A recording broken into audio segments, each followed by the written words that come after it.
Kementerian Pariwisata mencatat penyelenggaraan 105 event melalui program Wonderful Indonesia hingga 31 Juli 2026.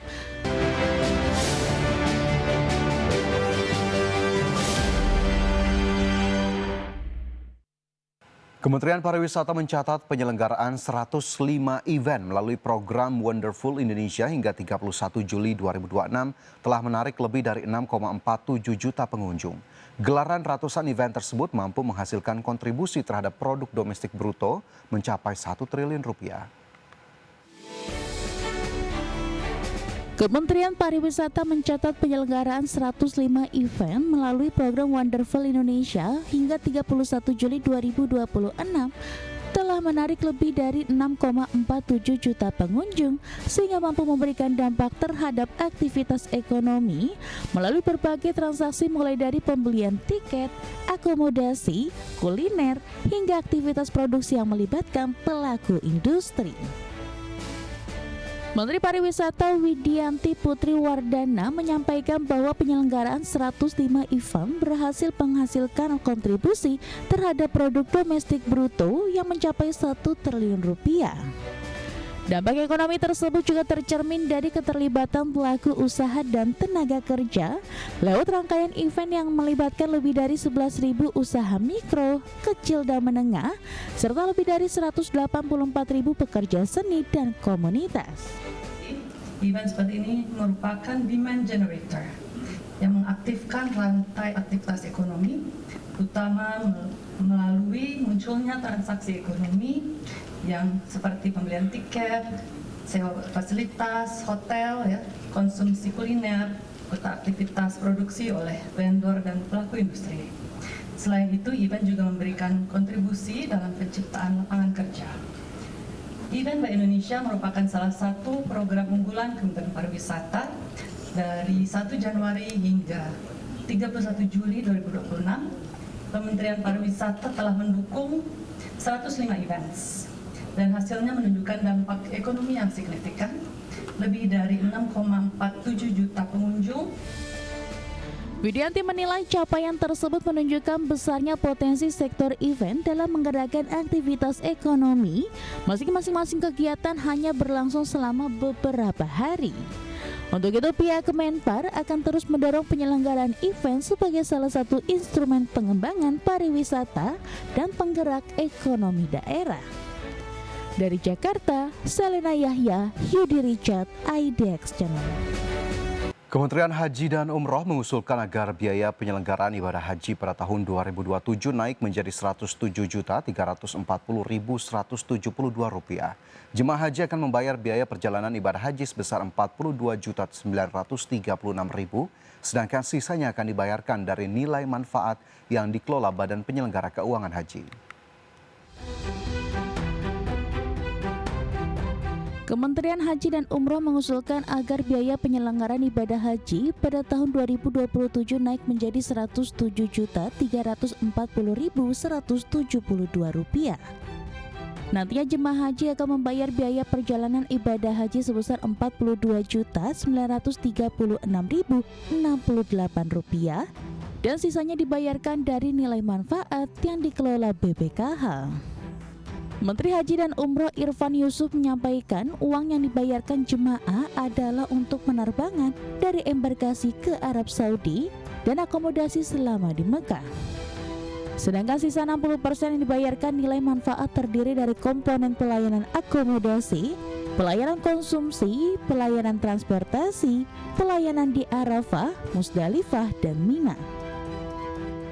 Komponen BPIH untuk tahun 1448 Hijriah atau 2027 Masehi, pemerintah mengusulkan rata-rata BPIH per jemaah sebesar Rp107.172,02 dengan komposisi BPIH sebesar Rp42.936.068,81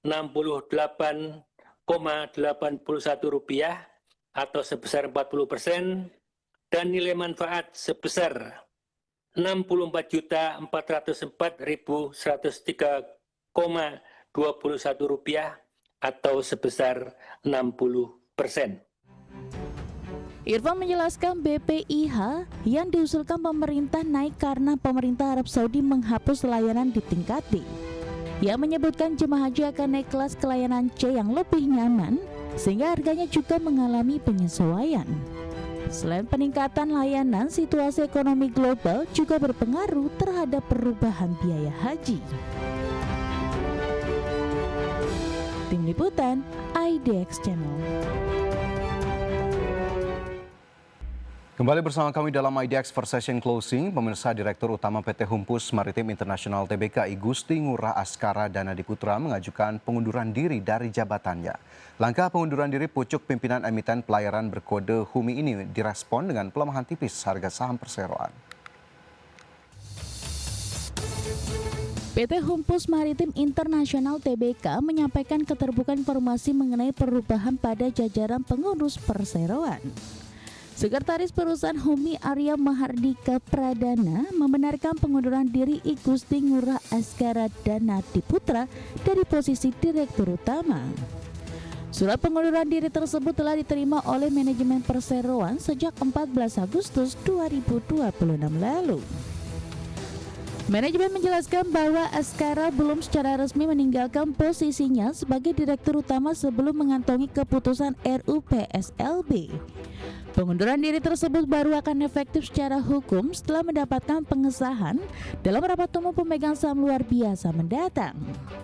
Sebelum RUPSLB digelar, kegiatan pengurusan perseroan tetap berjalan normal di bawah koordinasi direksi sesuai anggaran dasar perseroan. Manajemen HUMI menegaskan bahwa pengunduran diri Direktur Utama tidak memberikan dampak material terhadap kegiatan operasional, kondisi keuangan maupun kelangsungan usaha.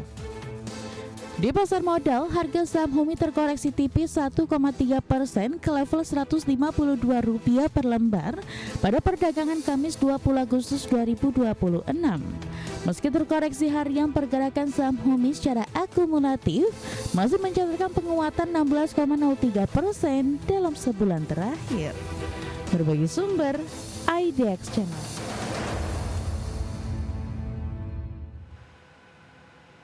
PT UP Indo Jelly Gum Tbk memutuskan untuk membagikan dividen interim tahun buku 2026 senilai Rp145,36 miliar.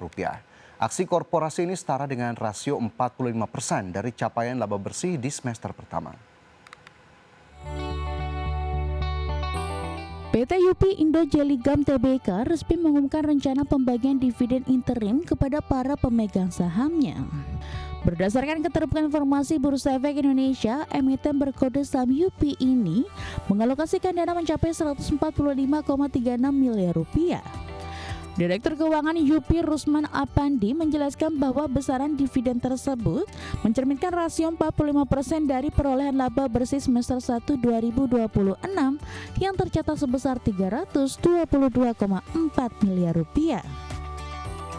Aksi korporasi ini disetujui berdasarkan keputusan direksi dan Dewan Komisaris Perseroan pada 18 Agustus 2026. Nilai dividen tersebut akan dibagikan secara proporsional untuk 8,54 miliar lembar saham yang beredar.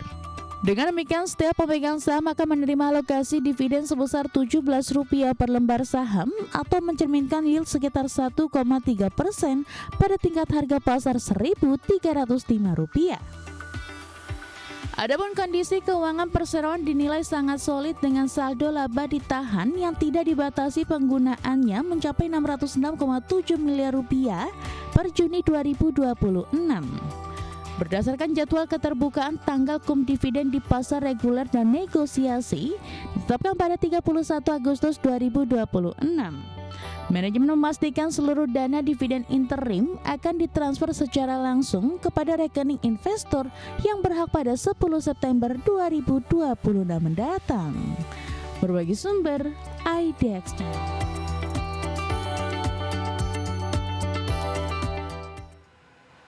PT Tower bersama Infrastruktur Tbk berencana menambah kegiatan usaha baru di bidang jasa gerbang akses internet atau Network Access Point.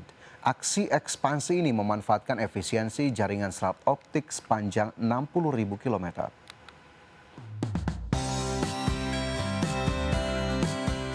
PT Tower bersama Infrastructure Tbk bersiap memperluas portofolio bisnisnya di sektor infrastruktur digital.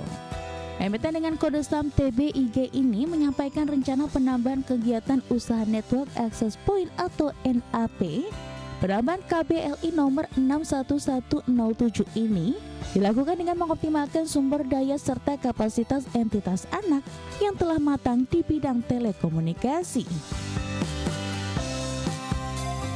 Manajemen menjelaskan bahwa layanan NAP berperan sebagai penghubung jaringan distribusi lokal dengan backbone internet internasional berbasis skema bisnis B2B.